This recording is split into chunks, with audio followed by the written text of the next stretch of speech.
Hello, hello. Today I will be reading a fic entitled Second Chances Are Just Around the Corner by Maze Thick on AO3.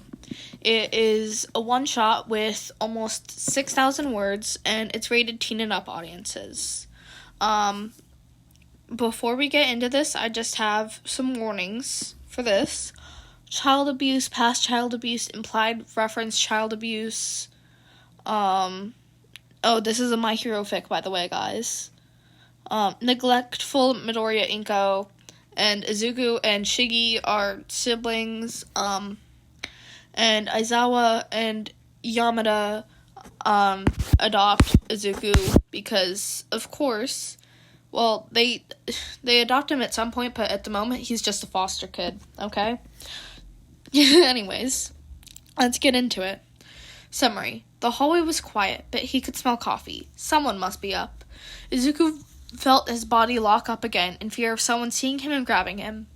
It took a minute, but after enough deep breaths and repeating, "No one in this house is going to hurt you," like a mantra, he started to trek out of the hallway and towards the kitchen. Alright, and now that we're done with the summary, let's get into it. Inko stared at her son as she walked through the apartment. Of course, he knew why she was mad at him, but he wasn't sure why it had to last all 15 years of his life. Izuku was just glad he had a place to sleep. He was glad for a few things, honestly.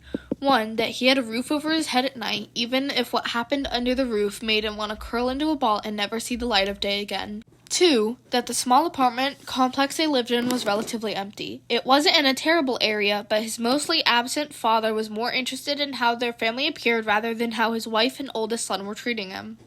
So he bought out the apartments on all sides of their own unit to decrease the possibility of someone hearing Inko scream at him, when she deemed him worthy of human interaction rather than just plain abuse. 3. That where students attended high school was relatively up to the student. 4. That while he wasn't popular in school, he was at least left alone for the most part.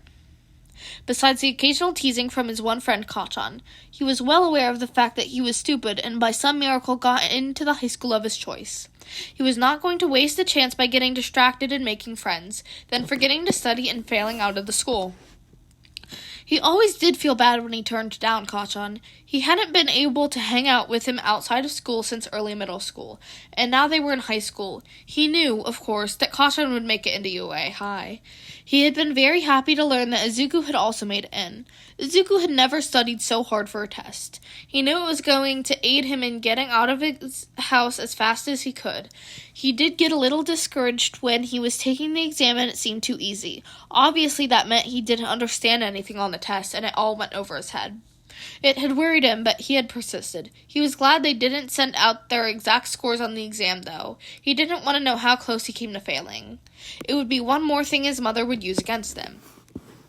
UA Practical High School had an interesting way of teaching that no other school implemented, though he assumed it was because they kept their methods under tight wraps.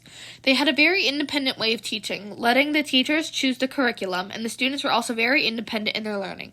The institution, UA Academy, was not a private institution, but all of the entrance exams were very hard to pass, even the primary school one.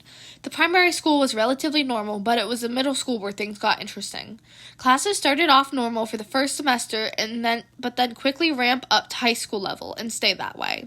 The classes they taught at the high school were on par with college classes, and most, if not all of them, also contributed to college credits. This also made it hard for people who hadn't attended their middle school, like Izuku and Kachan, to get into the school. They had a 100% graduation rate, and Izuku was not going to take any chances on getting out of his house. Izuku had almost made it to the hallway when he felt a hand tangling into his hair and yanking him back. He felt something in his neck crack, and he nearly cried out. But he knew that reacting verbally would make it worse for him. Instead, he bit his tongue so hard he tasted blood.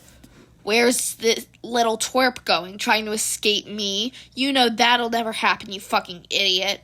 His brother, Tomura, hissed. "You'll never get rid of me. I'm never going to let you live without knowing how much of a fucking disappointment you are.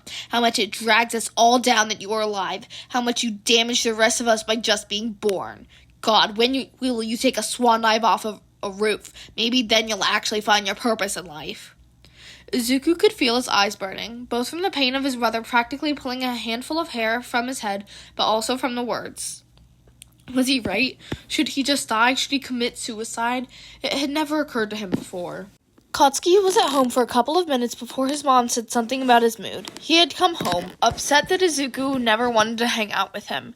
He didn't think that Izuku didn't like him anymore, because he was more than happy to hang out with him at school, but always came up with some sort of excuse to not hang out with him after school. His mom was more than familiar with his troubles about this by now. Mom, how do I ask about it? He always says he has to get home, and that maybe we can hang out tomorrow. Mitsuki had a weird expression come over her face. Go over to his place and see if he can come over. Maybe he'll change his mind, or his mom will say he can come over. With that, he was on his way. They didn't live too far apart, which is how they became friends in the first place, in primary school. So it didn't take more than 10 minutes for him to reach a small complex the Midoriya's lived in. They lived on the ground floor, and he quickly found their unit. Just as he raised his hand to knock on the door, he heard something inside. It's all your fault, Izuku, all of it. You're the reason I'm like this. If I never had you, I would be normal. Katsuki could tell it was Auntie Inko's voice, but he was very confused as to the context. He had never heard her raise her voice like that. You're good for nothing, and I hope you know that I hate you, she shrieked again. Katsuki felt his blood run cold, and he crouched down as he crept over to the window that looked like the living room of their apartment. As he peeked through the window, he felt like he was going to faint. It had been a few years since he had been inside the Midoriya's apartment, their shared dinners usually happening at his own house. But he knew the layout. Tomura, Izuku's older brother, had Izuku pinned against the wall near the hallway, by his neck, with one hand as he punched the other into Izuku's stomach. Inko was watching from the couch. Katsuki fell out of his crouch, landing on his hands and knees under the window. He took a moment to catch his breath, collecting his thoughts. He had to help him. He couldn't let his friend suffer like this. After a moment, still hearing Inko shriek at Izuku, and he could hear Tomura laughing, he carefully got up and walked away from the building. When he got a respectable distance away, he pulled out his phone, dialing 110. It didn't take long to get an answer. He started to speak and had to take a deep breath to calm himself to make sure the lady on the phone could understand him. I went to my friend's apartment to see if he wanted to hang out, and his mother and brother, they're choking him and hitting him. He's 15.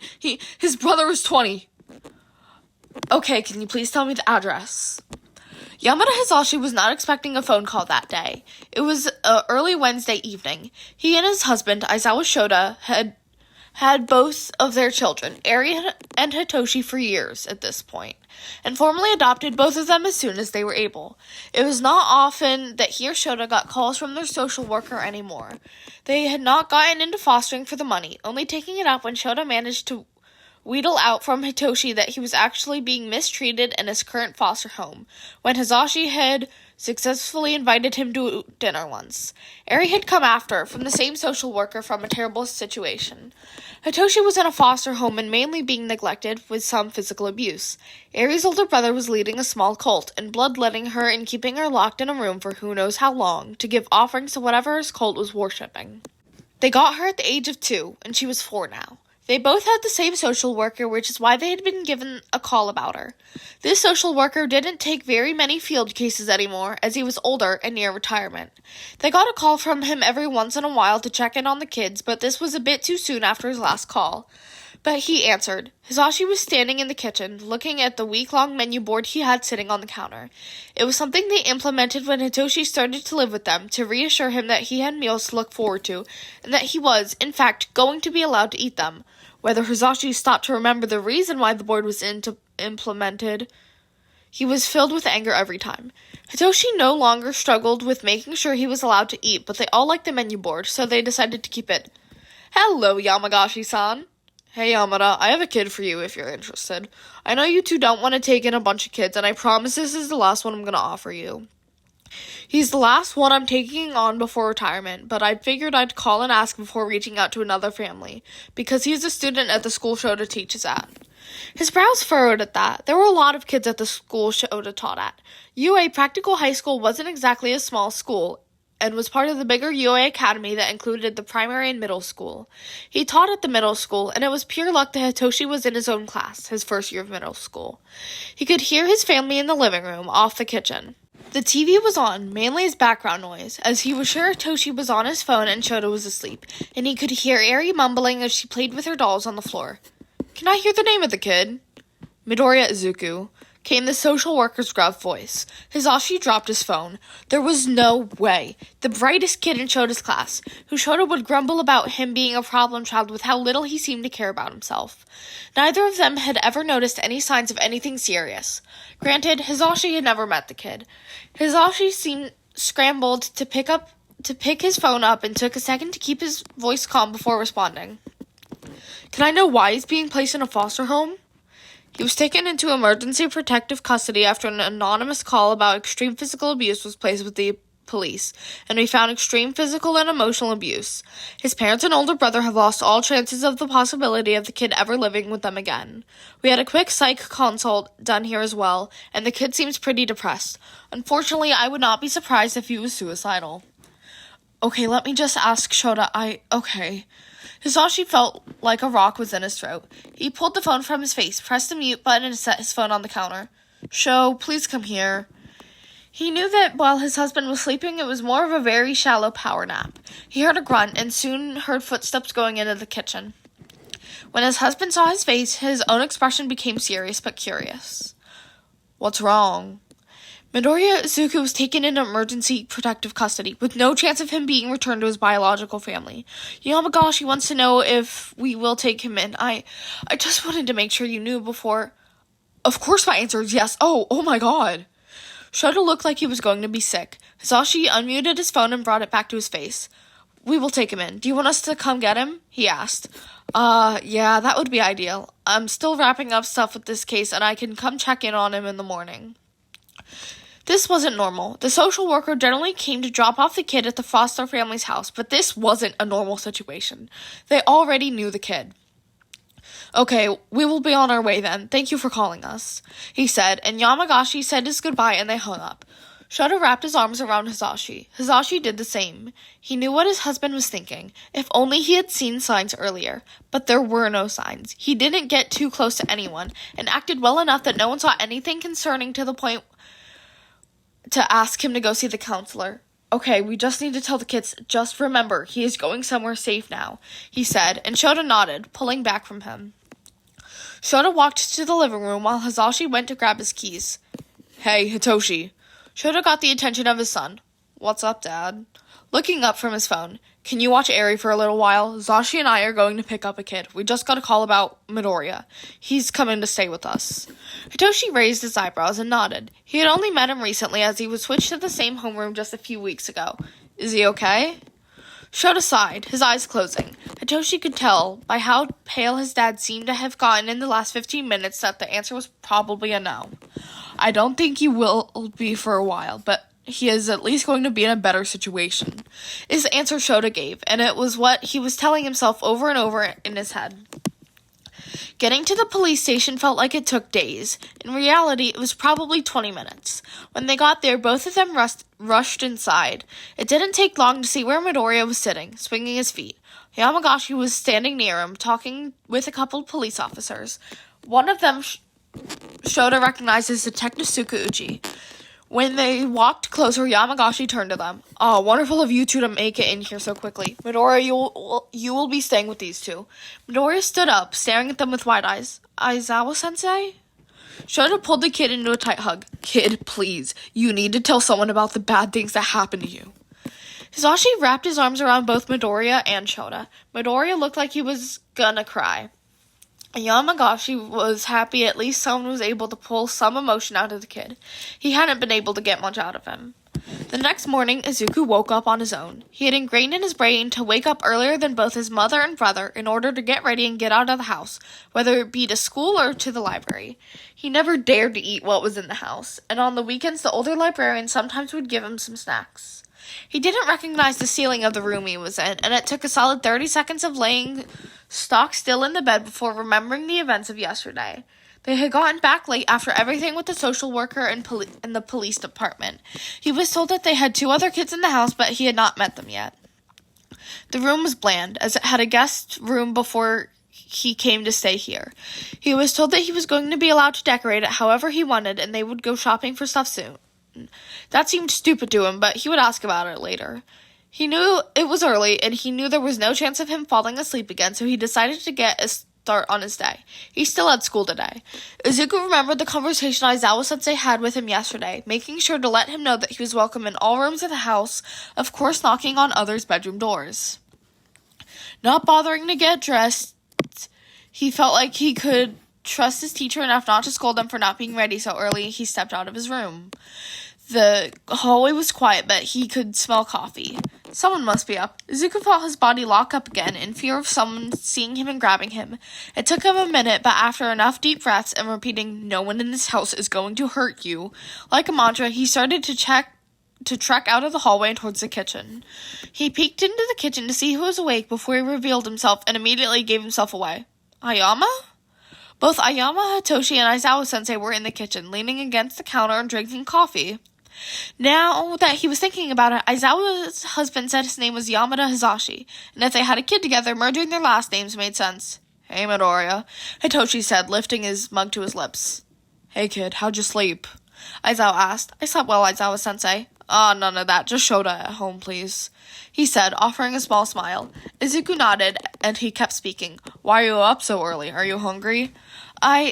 It's a habit to get out of the house before anyone else was awake, and no, I don't eat breakfast." "Don't eat breakfast by choice or necessity?" Hitoshi asked. "Also, you can call me Hitoshi, if I could call you Izuku." Izuku nodded at Hitoshi, taking a moment to answer the heavier question. "By necessity."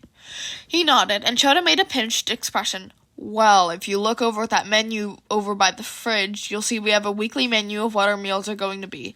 Of course, if you're craving something, Papa doesn't mind changing it. But I found it really helped me when I first came here. I think it'll help you out as well." Izuku could feel his eyes start to water. He hadn't spoken to Hitoshi much since he had been transferred to their class, but he granted he really didn't talk to anyone. Looking over to the menu, he saw that they were having rice, miso soup, tamagoyaki, and boiled vegetables. It was written in a way that every part of the meal was written out. Okay, thank you," he said, and lifted a hand to wipe away a stray tear. "Toshi, do you want to go to your room for a bit? I want to talk to Izuku." Shota said. Hitoshi nodded, stopping to refill his coffee before disappearing down the hallway. Shota waved over to the table and Izuku followed, sitting across from him. He was nervous. "I just want to talk to you one-on-one for a sec, and also let you know what the plans are for today." When Izuku nodded, he continued. "Today we have an appointment with the pediatrician for you to see where you are with immunizations and overall. After that, we are going to go out for ice cream as a family because we know that this is a lot to happen to you in such a short amount of time, and ice cream will make you feel a little better. How are you feeling?" "Am I not going to school today?" "No, we pulled you, Toshi, and Eri out of school today. If you feel up to it, you can go back tomorrow." "I can't miss a day of school. I'll fall behind. I can feel like I can barely keep up now. I'm not as smart as the rest of my classmates. I know that Katon and I are 2 of the 3 in the class who didn't already attend UA Middle, and I'm nowhere near as smart as Katon or Uraraka." Izuku worked himself into a panic, already thinking about the notes he was going to miss and how he was probably going to flunk out of the school. Shota raised his eyebrows at the reaction. The reaction and the test scores did not match up to each other. He knows that Izuku was the top scorer on every test that his class had taken, including the entrance exam. He scored above the kids who had attended UA since primary school. He was always the first to answer questions in class, and he had seen the notes in the kid's notebook when passing by his desk. He had a feeling that this wasn't studying to keep up and not to fail out. This was insecurity from living in a hostile situation. "Don't worry, Izuku. I will make sure to get you a copy of the material they went over in today's classes. You don't need to fret over it. I won't let you fall behind," he said softly, and at his words, Izuku seemed to be calming himself. "Can you tell me how you're feeling with what's going on, with coming to live here?" I feel fine. I feel more relaxed than I did living with my mother. Though I've heard that foster kids don't stay anywhere for long and that they should never get comfortable. So why do we have to go shopping to decorate the room I'm staying in? "Oh, Izuku, Zashi and I don't foster to get the money. You are our 3rd foster kid. We foster to adopt, and you're the last kid we're taking in. We plan to do the same thing for you that we did with Toshi and Eri. That is your room, permanently. You're here to stay as long as that is what you want." "Oh, I see. Well, that would be nice, I guess." Izuku wasn't too sure how to react. He wasn't sure what a loving family was like. Can I have a hug? I haven't had one of those in a while." Shota felt like his heart was breaking. This poor kid, his poor kid, having to live through such a rough life. He nodded and stood up, opening his arms. Izuku also stood up, walking around the table to bury his face in his chest. Shoto closed his arms around him and closed his eyes, not wanting to cry. Can I join in on this hug? Hisashi's voice sounded from the other side of the kitchen. Izuku flinched but lifted his head up and saw Hisashi, who was holding a very sleepy Eri. He nodded shyly. Sweet, this is Eri. She's your new little sister, he said, and wrapped his free arm around Izuku while leaning into his husband. Eri waved a hand at Izuku, then buried her head into Hisashi's neck. Izuku felt out of place at the doctor's office. They had gone as a family, but Hitoshi and Eri stayed in the waiting room, Eri effectively entertained by the toys they offered. He couldn't remember the last time he had been in a doctor's office. Once he was about 4, his mother stopped taking him. Any injury he had to patch up himself. He was lucky enough to not have anything too serious. Now here they were, Izuku sitting on the weird cot table and his guardians, dads, in the chairs waiting for the doctor to come into the room. Thankfully, it didn't take long and there was a soft knock on the door. A woman came from around the door. She had soft brown hair that was a little below shoulder length and she was tall. Hi, it's nice to meet you, Izuku. My name is Shirakawa Toru. You may call me Dr. Toru. I understand this is your first visit for quite a while? She introduced herself while closing the door behind her and walked to the doctor's seat and logging into the computer. Yes, ma'am, I don't know the last time I was taken to a doctor. Izuku answered, playing with his fingers. Well, luckily you were taken to a clinic in our medical system, so we do have all of your records. It does look like you'll need a few shots today, as well as a blood draw. How do you feel about that? She said, turning to look at Izuku. Ah, that's fine. I should get those updated. Izuku nodded, and she smiled at him.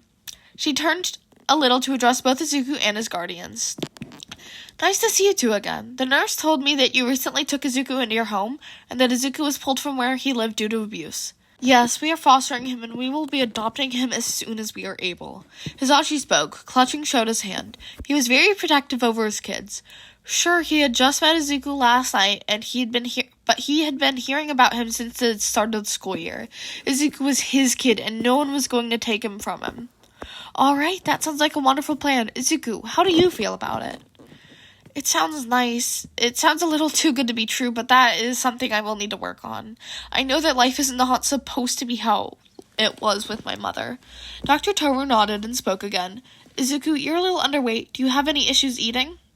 Izuku shook his head, his face flushing a little. No, I was not allowed to eat in the house. I usually was only able to eat lunch on the weekdays, and then the nice librarian at the library would give me snacks sometimes on the weekends. Hisashi squeezed his eyes shut, trying to keep the tears from falling. He was underweight and most definitely malnourished. I did have breakfast for the first time in years today, though.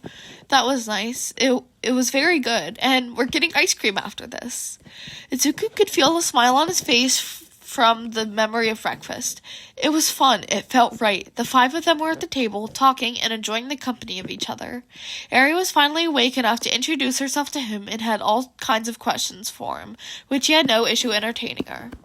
I see. That's good. I'm glad you're enjoying food and that you're looking forward to it. We see sometimes that when people don't have healthy access to food, they can develop eating disorders. That isn't something we want you to develop, so keep the great attitude you have. Now, I do apologize, but I need to ask some hard questions, she said, and Izuku nodded to her. She grabbed her notepad and pen and turned fully to Izuku. And you don't need to be detailed. I just want to know so I know what I need to possibly look out for.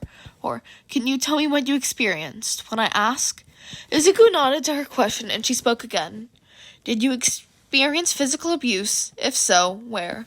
Yeah, usually just grabbing, pushing, punching, pinching, and kicking. Occasionally I would be choked, and yesterday my brother grabbed me by my hair, and I felt something in my neck crack. Hisashi felt tears down his cheeks, and he felt a little nauseous, but he was going to stay here. He needed to support his kid, his son. Shoto was clutching onto his hand like a lifeline, and he was fighting tears himself. Dr. Toru took a moment to respond to that, after writing it down on her notepad. Any emotional or mental abuse? Yeah, my mom hates me because her pregnancy with me was hard, and she ended up having me a couple months early, so I was in intensive care for a while. She said it affected her so much and that she hates me for it. Both her and my brother said I'm worthless and that I'm stupid and that I'll always be pathetic. My brother also told me to kill myself yesterday. Her head snapped up at the last part. Do you have any suicidal thoughts, ideation, or thoughts of self-harm? Not that I know of. It had never really occurred to me before. I was very focused on surviving. Okay, well, that's good. We want you here, happy and healthy. If you ever got those thoughts, please either let Aizawa or Yamada know immediately. I have another hard question. Have you experienced sexual abuse? No. Bakugo Katsuki was anxious. He had called his mother immediately after getting off the phone with the police, sobbing over the phone that Izuku was getting abused. He felt weird being the one who was crying. Izuku was always the crier between the two of them. He was just so shocked, the information upsetting him so much. He couldn't do anything but cry. Mitsuki was quick to pick him up, telling him that he shouldn't be around when the police came, that he didn't need to see it. He went to school the next day, unsure if he'd see his best friend, but hoping he would. He didn't, and it didn't make him feel better. He lasted until the lunch bell rang, dismissing them from class. He walked to Namuri-sensei, who was covering Aizawa-sensei's classes today. Namuri-sensei, do you know where Midoriya is today? He was pulled out of school for the day, she said. The Katsuki could tell that she knew more. I was the one who called the police on his mom last night. I just want to make sure he's okay. Do you know who he's staying with? She sighed and offered a kind smile. I'll get a hold of his guardians and see if he's feeling up to having a visitor after school. Okay, if he's okay with it, make sure to tell them that my mom will be coming. She's worried sick over him. Izuku was very happy to get his ice cream after the appointment. His arms were sore from getting shots and he had a bulky bandage on his hand from getting his blood drawn, which he should be able to take off soon. He felt a little drained from the nearly hour-long appointment. It was made better by the massive cup of cookies and cream ice cream with sprinkles he was awarded, though. They were now back home, ice cream long gone. They had said they would go shopping either tomorrow or Saturday if he decided he wanted to go to school tomorrow. Now, Izuku laid in his room. He was sitting in silence. He didn't have a phone. His mom never deemed him important enough to have one. It wasn't anything he wasn't used to, but he felt empty, somehow. His life had always been so full of panic, always keeping vigilant, and now he wasn't doing any of that. His thoughts were starting to turn depreciating, but he was interrupted by a knock on his door. He flinched just a little, but knocks weren't even a thing at his mother, so that kept him calm. Come in. The door flung open and Kachan was there. He looked scared. Kachan, what are you? I was so fucking worried about you, he said. It was odd. Kachan was usually so loud, but he was nearly whispering. Izuku couldn't stop the tears. He started to cry. Kachan rushed forward and pulled him into a hug, and Izuku clung to him. When he eventually calmed down, they were laying next to each other in bed. I'm sorry for never agreeing to hang out with you after school. You fucking twerp, I don't blame you. You had shit going on at home. How do you even know about that? I called the police. I came over to see if you wanted to hang out, and I saw Tomura. I saw him choking you, he said, tightening his arms around Izuku. I'm sorry you had to see that. Izuku replied, unsure what to say in this situation. Are you up to see my mom? She's worried about you. Izuku nodded. He liked Mitsuki. She was always nice to him. They made their way out to the living room where Shota, Hisashi, and Mitsuki were. Mitsuki shot up out of her seat when she saw Izuku. She blinked at him a couple times, her hands opening and closing. Then she opened her arms and Izuku couldn't help himself. He rushed to her and buried himself in her arms, wrapping his own around her waist. Oh, Izuku, baby, I'm so sorry you didn't feel safe enough to tell anyone. It'll be okay. They're going away for a long time, and you'll never have to see them again. You'll be safe here. Izuku nodded and pulled back, wiping at his eyes.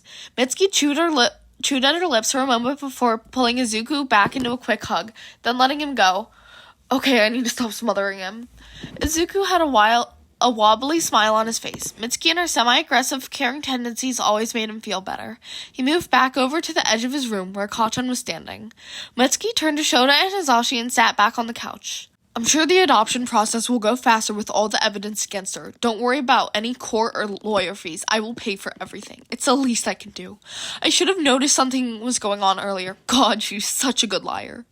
Izuku could tell. His life wasn't over, but it was starting over. He was getting a second chance.